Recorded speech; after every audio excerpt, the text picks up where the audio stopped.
Hello and welcome to ITV News Meridian. Tonight's headlines in the southeast. A builder from Hastings who murdered two mothers is given a life sentence with a minimum of 49 years. Police say to this day he's refused to tell them where one of his victims is. A lot of premeditation, sadistic, calculated, cunning, sly individual who basically lied to everyone he came across in his life. More e-scooters on the roads than ever and more fatalities too. Is it time to get tough on the spread of unlicensed vehicles? Memories of Elvis's daughter, Lisa Marie Presley, who's died at 54. Tonight, her unexpected connection to a local chip shop in Sussex. Also this Friday, we meet the 100-year-old grandmother using her knitting skills to make children's stays in hospital a bit more bearable.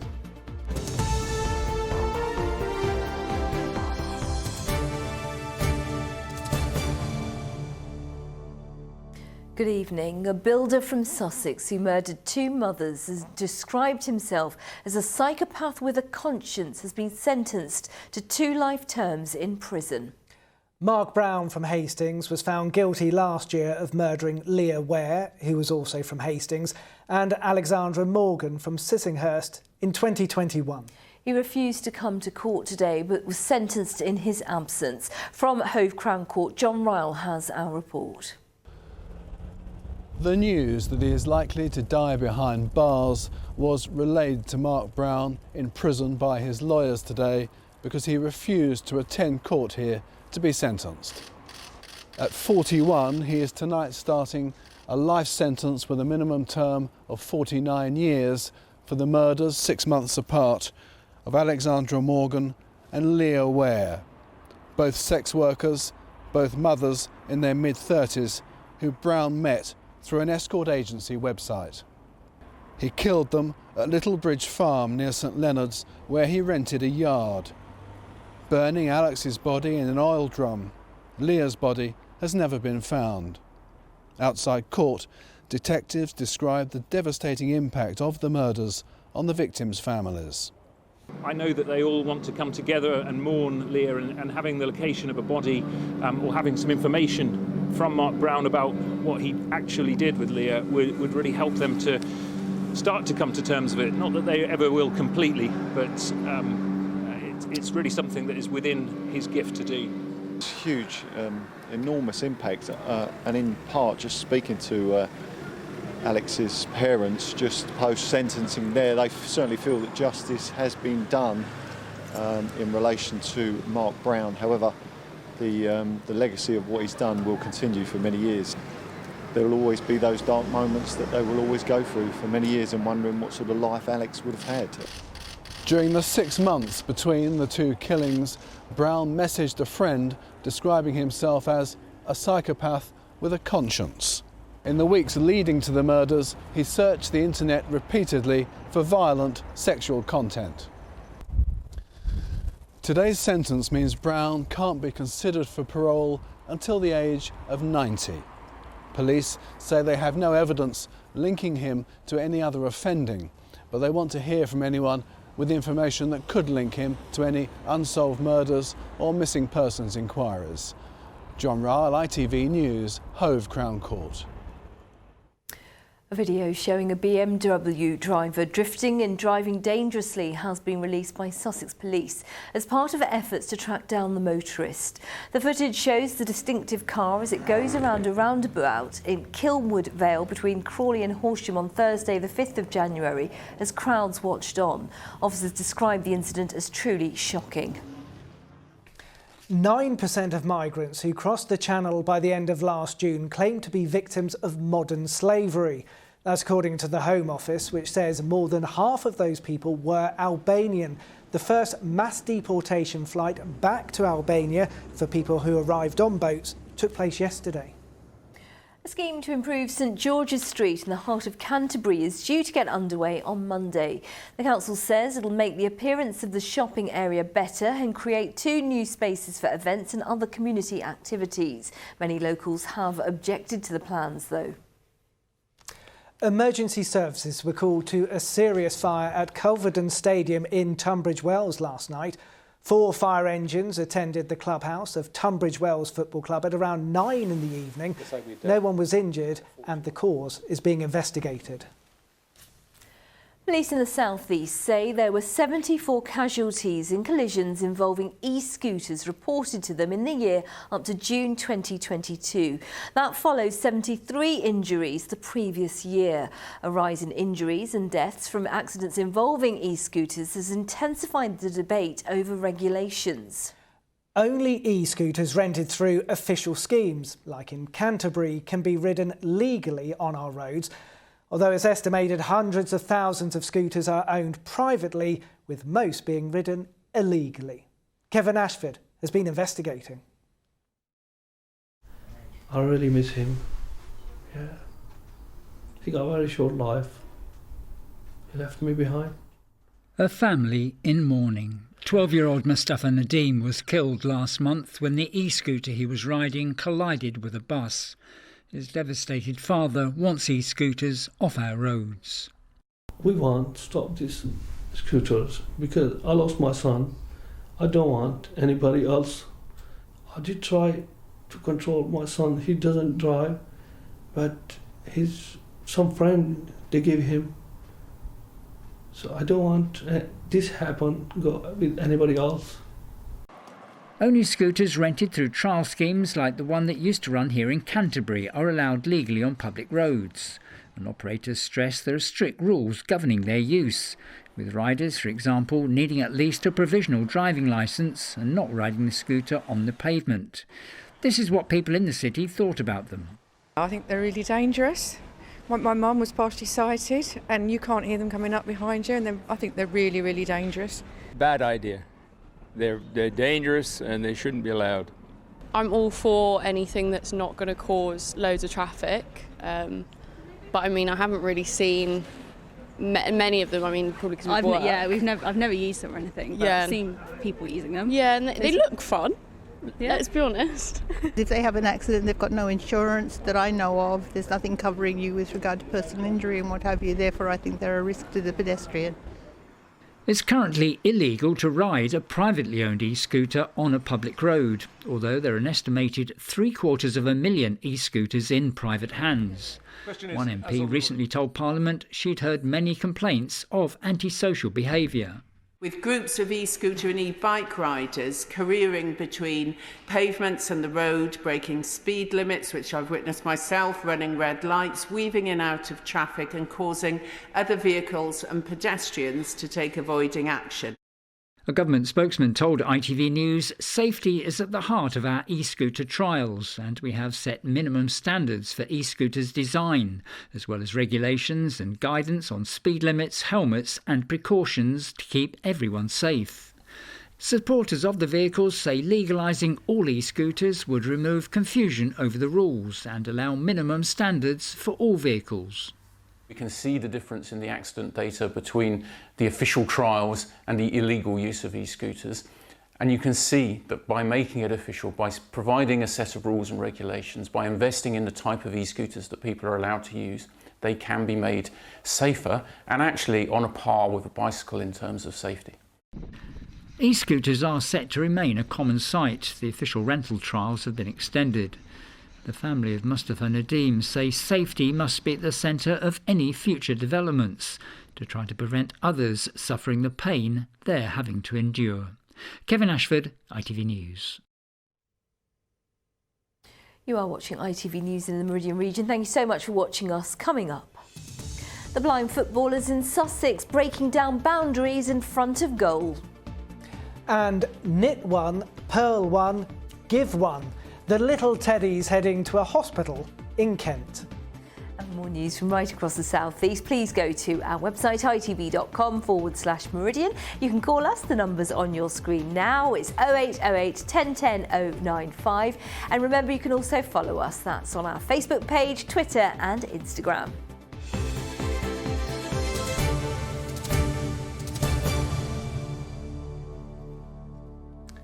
Now, the air ambulance service covering Kent, Surrey and Sussex has seen its cost increase by more than £1 million over the past year. During that time, the charity responded to more emergencies than ever before, with bosses telling us they're expecting demand to only increase further. Kit Bradshaw has the story and a warning. His report starts with images of a road accident. April the 9th, 2020, I was on my bike, cycling in West Kingsdown, and I was on my way back to my house on the A20. I had a cardiac arrest on my bike, came off the bike, hit my head on the ground, and that is as much as I can actually remember.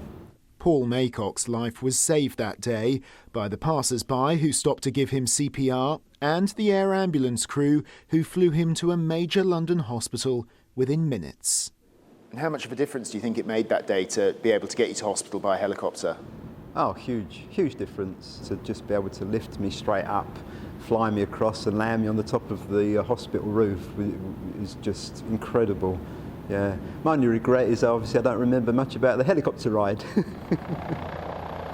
Last year was the busiest ever for this life-saving charity, with more than 3,200 call-outs across Kent, Surrey and Sussex. Managers are now looking at new technology to meet the growing demand.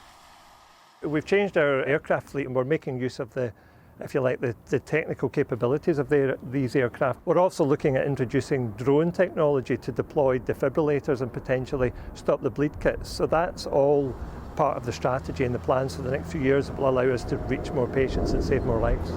With more call-outs comes more cost, and keeping the 2 operational aircraft in the skies and the charity's rapid response cars on the roads costs £45,000 every single day.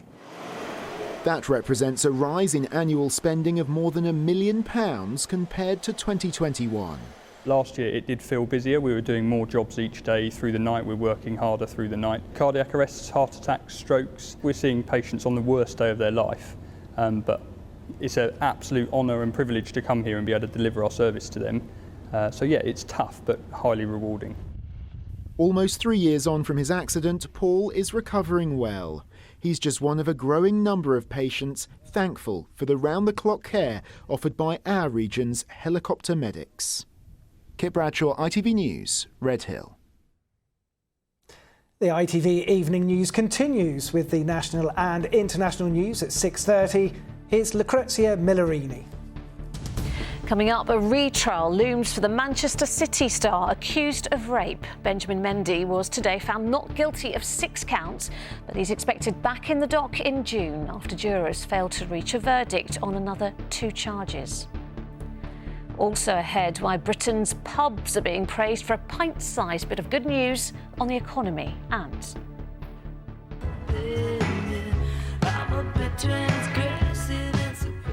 Tributes to Lisa Marie Presley, the singer-songwriter and only daughter of Elvis, who has died at the age of 54.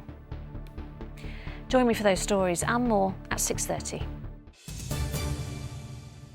Lucrezia, thank you.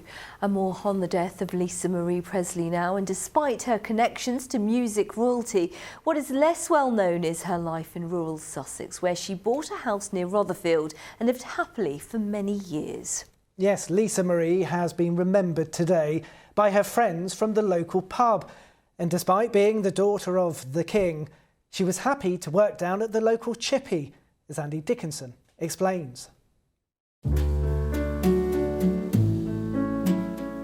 From the moment she was born, Lisa Marie Presley lived her life in the spotlight. Daughter to the King and Priscilla, later married to Michael Jackson, then actor Nicolas Cage.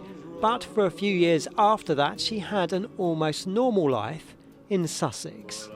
She wasn't pretentious, she wasn't the big star thing like that. She was just normal. She came in with a hat on, drink a pint of Guinness, and she would belly laugh.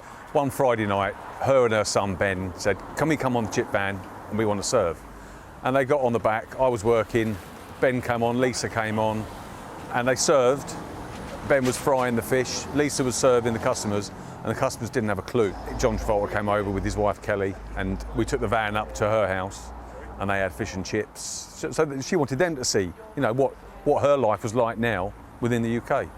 Pictured here in the baseball cap with friends following a sponsored fun run, Lisa Marie donated one of Elvis's plectrums, raising thousands of pounds to a local children's charity, for which she became a patron. She meant so much to a lot of people, and she had the time of day for everybody. It didn't matter who wanted her picture with them or who wanted to talk to her. She had the time of day, and she was loved. Spent 2 weeks at her house in Hawaii, so she showed us her life. You know, we went for a barbecue with Roseanne Barr, but it was just all normal, you know, and then we cooked dinner for Roseanne Barr at Lisa's house in Hawaii. So she showed us that side, we showed her our side. So I've got happy memories, and so have a lot of other people from the village. You know, it wasn't just us, it was everyone. She took to everybody. You know, it's tragic, sad. Just hours after the death of Jeff Beck, the local rock legend, a neighbour and friend, the entertainment world is once again in mourning, with precious memories that, for a brief time in Sussex, a girl worked in a chip shop who was the daughter of Elvis. Andy Dickinson, ITV News, Ticehurst. Sad news there, but who would have known? Who knew? No. Absolutely. Right, now sport with Sarah Gom. Maybe some more twists and turns this weekend, because there's absolute crackers coming up, isn't there? There really is, isn't there? Yes, thank you, Andrew. Yes, a huge game at Brighton tomorrow, where Roberto De Zerbi's team take on Liverpool, who themselves sit just a point above the Seagulls in 7th place. De Zerbi's first game as Brighton boss saw the Seagulls draw 3-3 at Anfield back in October. Meanwhile, in the Football League, Gillingham host fellow strugglers Hartlepool, desperate to lift themselves off the foot of the table. And Crawley Town are at home to Doncaster, Scott Lindsay's first game in charge, having left Swindon for the Sussex side. Now, Brighton and Hove Albion's blind football team is going from strength to strength after becoming runners-up in the Sports FA Cup last summer. The adult five-a-side team compete in the National Blind Football League. One of their players, Toby Addison, has been holding sessions with some of the club's academy players, showing them how blind and partially sighted players perform on the pitch. With more, here's Tom Savides.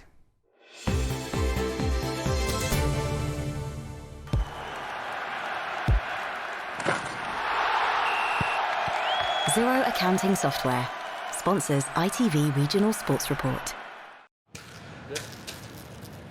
The sound of ball bearings rattling inside a football guide Toby Addison to where it is. He uses his hearing to pass the ball to other players. He's also able to strike the ball convincingly into the goal. I was absolutely rubbish at it the first time I tried, and then I kept coming back and completely fell in love with the sport. Psychologically it's brilliant. Socialising for blind people can be quite challenging sometimes. Being blind is very isolating, or can be very isolating, so to have that opportunity to play sport with people going through similar situations to you, that's really something that can help massively with mental health. Each team consists of 5 blind or partially sighted players wearing eye shades to allow a level playing field. Goalkeepers are sighted. A match consists of 2 20-minute halves. Players must shout "Voy" when going in for a tackle. Brighton's under-15 and 16 academy players are being given a taste of what it's like to play blind football. You had to focus a lot more on your hearing than your sight. And it's new challenges, different ways of controlling the ball, different ways of shooting the ball, and different ways of passing the ball. It's so much harder to get a good speed into the game. Usually I look at the ball, know where it is. When you can't see it, it just slows the game down so much more than usual. It's quite erratic, I'll be honest. The ball was coming to me and I didn't know whether or not to dribble or shoot. Toby was born partially sighted, then lost his vision at 16. How does a blind man swim? As well as playing football, he's now active on social media, where he has 250,000 followers. He's keen to promote sport to those with disabilities. These balls, this is going to simulate what... This event at Brighton's Training Academy in Lancing has been organised by the charity Albion in the Community. It's really, really important for all of us, I think, right across the club to make sure that we're promoting positive messages around diversity, around being inclusive as a society and as a club. The sessions with Toby aim to give an insight into what it's like to play blind football. Toby, pass me the ball. Not too bad, but I don't think I'll reach Toby Addison's level. Tom Savides, ITV News, Lancing.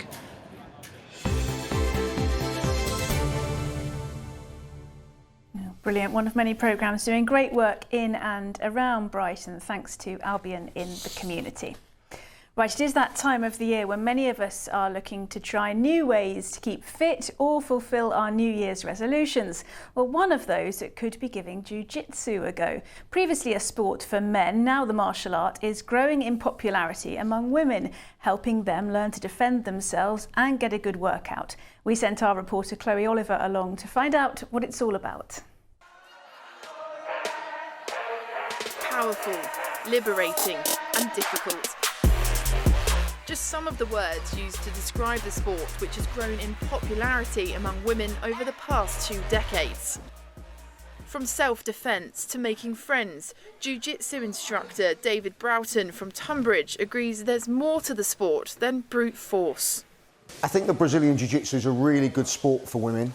What it does is it doesn't escalate a situation, it tries to de-escalate a situation. Not about being bigger and stronger, it's about being able to think around a problem and understand what it is that needs to be done. After a tough start in life and being diagnosed with PTSD and anxiety after giving birth to her daughter, Joanne Wellstead says the sport has completely changed her life and has now made it her mission to empower other women too. I've had so many of the women come in that went, if you weren't doing women's only, we wouldn't have even tried it. So many of them have said they wouldn't even train. They were like, no, I'm doing the ladies class, but I've refused. I'm not training with men. I'm only doing ladies classes. I'm not competing. And now, like tonight, some of the women will do 3.5 hours in one go. Quite a few, I think 5 or 6 of them are due to compete this month. For new starters like me, it can be intimidating. And although I may have felt nervous about getting stuck in... What do I do here? Okay, so what you're going to do is you're going to come in from here. Yeah, and you're gonna... It's hard not to when you see the passion these women have for jiu-jitsu. Like the family and stuff, like there's so many amazing ladies here, and it's like the self-defence as well, because I know if I was ever in trouble or anything, I know how to defend myself. It's the generalness of it, like it doesn't matter like your size, your age, whatever, there's something for a bit of everybody. They've been so welcoming with me, facilitating my training needs around Esme and that. So I'd just say to anyone that if you're thinking about like doing it and you're unsure and you do have like kids and stuff like that, then don't worry about it. It's become so popular this year saw the first ever all-women tournament in the country. Literally translated, Ju means gentle and Jitsu means art. Well, they say it's a gentle sport, but sometimes it's anything but. Chloe Oliver, ITV News. Well done, Chloe, and she has returned to the office. Finally, to cricket. Good news for Sussex fans. Tymal Mills has signed a T20 contract extension with the club. The new deal means the left armer will remain with the Sharks until at least the end of the 2024 season in what will be his 10th season at the First Central County Ground. Yes, he is a pretty fearsome fast bowler, says he's really excited for the competition this summer. Sarah, that's lovely. Thank you very much. Now, at the age of 100, Kate Smith from Sussex is busier than ever. From her home in Crowborough, she's knitted more than 300 bears that give very young patients in a children's A&E something to cuddle. As Tony Green found out, it's a family affair as the great-grandmother has recruited her daughter and granddaughter to get the supply chain moving. Crowborough centenarian Kate Smith has got knitting to do. She's busy making bears for children taken to the Tunbridge Wells Hospital in Pembury. Having knitted for her own children when they were young, these bears are for children she doesn't know, but they make a big difference. It all began during lockdown. People gave me a load of wool and I thought, right, this is where it's got to go. So we started with I think it started with baby hats and then went on to the teddy bears. You're giving and doing something of yourself, and you're not having to depend on somebody else to do it. Only when you need the wool. So would you recommend this to other people to get knitting? Definitely. I think a lot of young people should start knitting. Kate's daughter, also called Kate, also knits bears, and nurse granddaughter Tracy takes them to work at Tunbridge Wells. The idea behind the teddies is they've got a little pocket on the front, and they have a little note from the makers. Made this especially for you. I hope you enjoy your cuddles with him. What will you call him? Have fun. Love, Kate. But actually, once they've discarded or kept that note, they can then put their anxieties or worries on this little note, pop it in the teddy, and the teddy takes it away.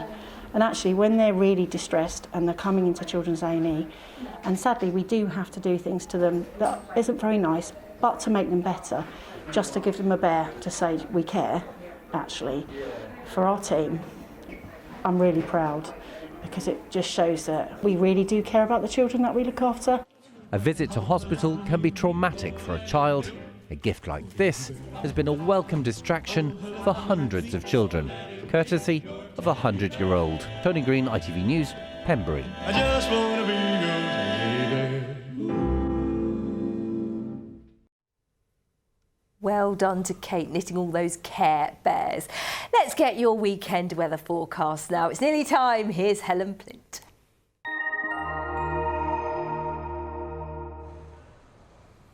Feels like home, whatever the weather. Valent Boilers and Heat Pumps sponsors ITV Meridian Weather. Hello again, a very good evening to you.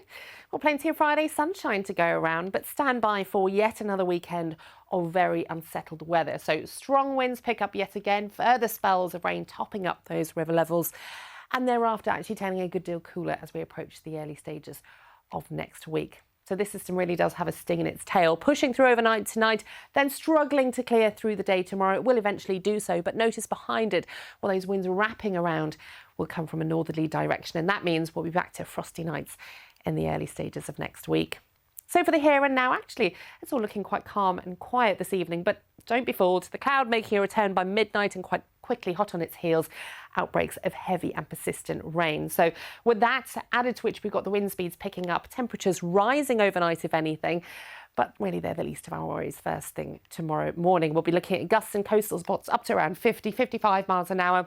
Even further inland, 40 or 45 can't be ruled out. And notice the extent of that rainfall really lingering. We'll get some heavier bursts, so a good chance of spray on the roads, flash flooding here and there. And you can see eventually that will clear off towards the east. Now, as it does so, bit by bit, the wind speeds still die down, but they'll continue to be fairly gusty into the afternoon. And we'll just about get away with some drier and brighter weather before the day is out. Already, though, our temperatures start to tail off, and they'll continue to do so by Sunday. Quick look then at the times of high water in Margate, for example. It'll be high tide at about 4 a.m. and again 20 to 5 tomorrow afternoon. Now, some sunshine taking us into next week, but notice those frosty nights. Valent sponsors ITV Meridian Weather.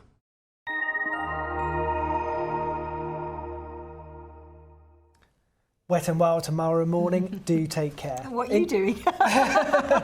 That's another thing. In just a moment, it's the ITV Evening News with Lucrezia Millerini. From the team here, thank you so much for watching. See you Monday. Bye-bye. Bye-bye. Don't tell everyone.